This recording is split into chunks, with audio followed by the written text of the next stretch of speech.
একটি ভিডিও ঘিরে হঠাৎ করেই তোলপাড় সোশ্যাল মিডিয়া।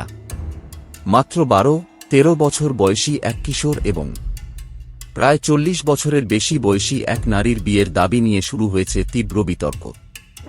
ভিডিওটি প্রকাশের পর থেকেই নেটিজেনদের মধ্যে প্রশ্ন, এটা কি বাস্তব কোনো ঘটনা নাকি ভাইরাল কন্টেন্ট তৈরির উদ্দেশ্যে করা হয়েছে। ভিডিওতে দেখা যায় কিশোরটি এবং ওই নারী নিজেদের জীবনসঙ্গী হিসেবে পরিচয় দিচ্ছেন।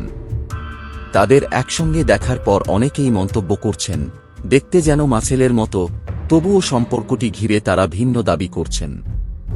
এই অস্বাভাবিক পরিস্থিতি অনলাইনে ব্যাপক আলোচনার জন্ম দিয়েছে।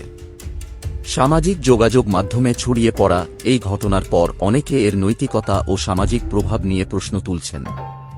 কেউ বলছেন এমন সম্পর্ক সমাজে বিভ্রান্তি তৈরি করতে পারে, আবার কেউ বিষয়টিকে ব্যক্তিগত স্বাধীনতার দৃষ্টিকোণ থেকেও দেখছেন। তবে এখন পর্যন্ত এই ঘটনার সত্যতা, প্রেক্ষাপট বা আইনগত অবস্থান নিয়ে কোনো আনুষ্ঠানিক তথ্য পাওয়া যায়নি। সংশ্লিষ্ট কর্তৃপক্ষও এ বিষয়ে কোনো বক্তব্য দেয়নি। সব মিলিয়ে প্রশ্ন একটাই, এটি কি সত্যিকারের ঘটনা নাকি শুধুই ভিউ ও ভাইরালিটির জন্য তৈরি একটি কন্টেন্ট।